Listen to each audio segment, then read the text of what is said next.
Good morning, Wheaton Academy. It's November 22nd, and this is our 12th episode of the school year. I'm your host, Zach Gatto, and in today's episode, we'll introduce to you our newest IT staff member.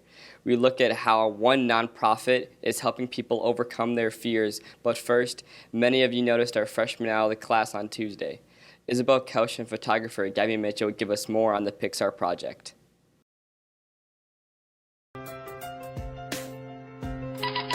This past Friday, the freshman class took an in-school field trip to work on the Pixar Project, combining science and English skills to create Pixar-inspired works of art. Usually people don't always think, oh, English and physics, they go together really well. But this project tries to show people that yes, English and physics actually do work together. Many freshmen shared that their favorite part of the project was making the clay stop-motion animation. According to freshman Izzy Oroko, it, quote, made my character come to life. On the Pixar Project Day, what we do is the classes all voted on their top 5 favorite characters, and they work all day long to create a 30-second stop-motion film about their character. Though in previous years, freshmen have visited the Pixar exhibit at the Museum of Science and Industry, COVID did not stop this class from learning how to combine STEM and creative skills to make amazing stories. From WATV, this is reporter Isabel Kelch and photographer Gabby Mitchell. We have a few announcements for the week. The Christmas soiree was announced last week. This event will be hosted on the Odyssey Cruise at Navy Pier on December 16th. Tickets will be on sale for $60 starting next week. You can purchase them during lunch in the atrium and on Pushcoin will be accepted. Tickets costs include transportation to and from Navy Pier and the dinner cruise. Guests from other schools will need approval and forms can be found at reception. For anyone interested in science and mathematical principles behind it, there is a meeting every Wednesday at 3:15 on the Thursday during lunch in room 127. Stop by and check it out. The Quiz Bowl teams both have gotten off to a terrific start this season. The varsity team is currently 8-0 and recently throttled Ridgewood 405-190. Daniel Tickholm, Daniel Olson, and Jeremy Kang currently lead the team in questions answered correctly. The JV team is also undefeated, and they are led by Everett Miglio, Joy Ledwin, and Chandler Pang. Congrats to both teams for their strong start. Our IT department consists of Mr. Vishnoff, Mr. Flinsky, and the newest member, Mr. Bowker. What's up, Wheaton Academy? I'm Casey Nichols from WATV, and today my colleague Lainey Jones and I interviewed our new IT guy, Mr. Bowker. I'm Jacques. I moved up here to be a part of my church in St. Charles, and I worked for the Batavia School District for a few months in technology, and then I heard about the position here at Wheaton Academy and felt like the spiritual climate as well as the professional climate really lined up with what I want to do with my life. Best thing my parents taught me.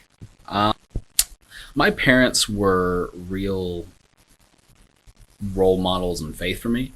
And they always followed what they felt God was putting on their hearts, regardless of any difficulties that they may have faced.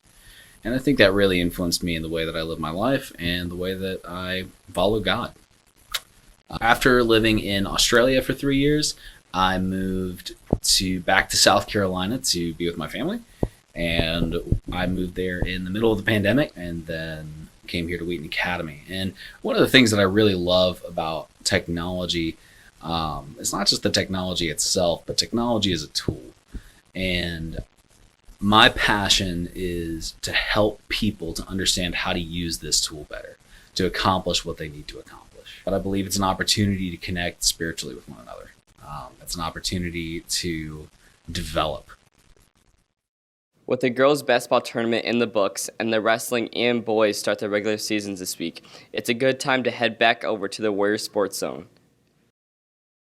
What's up, Wheaton Academy? I'm Zach Garner, and welcome back to another Warrior Sports Zone. Let's get you caught up on all the sports action from the past week and what's up next. Our wrestling team heads out west to Genoa Kingston this Tuesday for their first meet of the season. The team will face off against 3 other schools starting at 5:30 p.m. This will be the first meet with our new coach, Scott Torp. Boys basketball will get started this week with a tournament of their own, right here in the Warrior Dome. They will play at 7:30 on Monday, Wednesday, and Friday, with the hopes of playing in the championship Saturday evening. I sat down with some of the players and coaches to find out more about this upcoming season.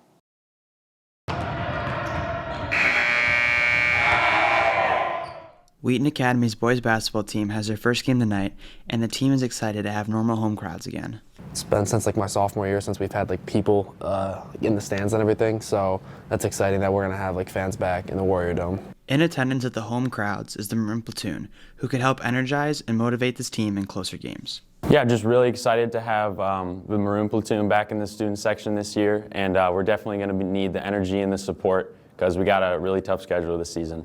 Ben DeHaan is looking forward to playing on the court with someone who he thinks has huge potential. I'm really looking forward to playing with Derek Schlembecker. He's got great court vision, distributes the ball really well, and he's just a great teammate all around. Coach Smith doesn't think the team is a true big, but that won't stop them from success. But what we lack in size, we make up for in IQ and in toughness. And we just have some ballers this year, guys who live in the gym rats.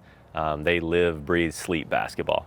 One of Coach Smith's favorite reasons to coach basketball is relationships with the players. I love the relationships that we have in practice, on the court, talking hoops. I'm a hoops junkie, but I also love connecting with the guys outside of class, practice, talking life, really talking about things that matter ultimately more than basketball. At 7:30 tonight, the boys play their season opener at home versus FW Parker. Come out and support the team. From WATV News, this has been Zach Garner, along with my photographer Matthew Pasiak, signing out.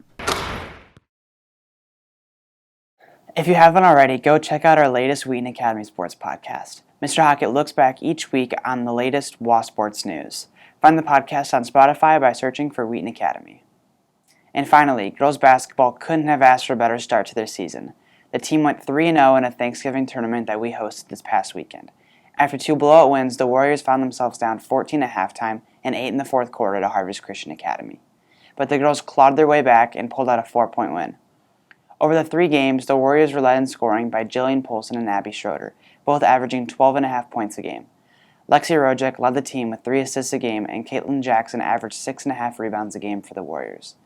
The girls' only game this week is at West Chicago tonight, but then they will return back to competition after the Thanksgiving holiday. And speaking of Thanksgiving, we went around and asked people what their favorite Thanksgiving food was. Here's what they had to say. My favorite Thanksgiving dish is definitely my grandmother's homemade cranberry sauce. I love it because it takes a long time to make, but it's cold and really fresh, and it has cranberries and oranges in it, and it's very, very good. This is kind of an underrated answer, but green bean casserole has just the right amount of crunch, but also just tastes so good. My favorite Thanksgiving dish is my wife's homemade mashed potatoes. It's just so creamy, and she got the butter mixed all up in there. I can eat that all day long. I'd have to say my favorite is probably the stuffing with the cranberry sauce. It's I usually have it separate, but I put the cranberry sauce on top of the stuffing, and it's really good. So my favorite Thanksgiving food is mashed potatoes because they're the best. My favorite Thanksgiving dish is mashed potatoes because my grandpa and I make them every year. My favorite Thanksgiving dish is the stuffing because it's delicious. I just say mashed potatoes. I love mashed potatoes. They make me extra. I think my favorite Thanksgiving dish would have to be cheesy potatoes. They're just really, really delicious, and my grandma makes them well. When is a roller coaster not just a roller coaster? Sometimes just getting on a coaster helps you get one step closer to overcoming your fears. Kenna Tolman sat down with the founder of Koaster Kids.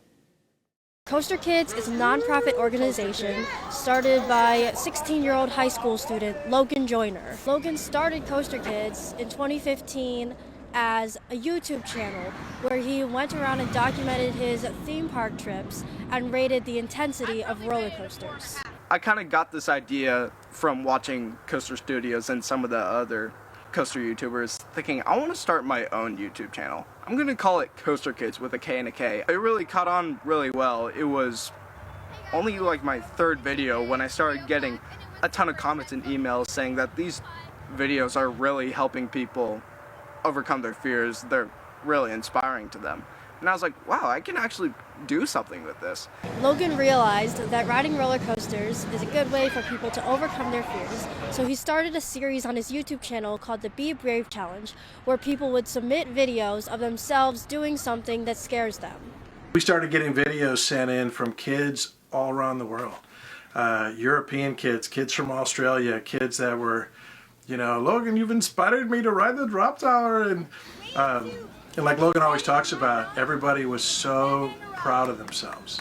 The YouTube channel has grown rapidly and now has 30,000 subscribers from over 100 countries around the world. When I first started getting the comments and emails from other people saying that my videos were inspiring them, it was like such a surreal feeling. I was thinking like, how come these just little coaster videos that I made on my channel are actually inspiring people and helping them live a better life? It just fascinated me so much. 2 years ago, Logan turned Koaster Kids into a non-profit organization.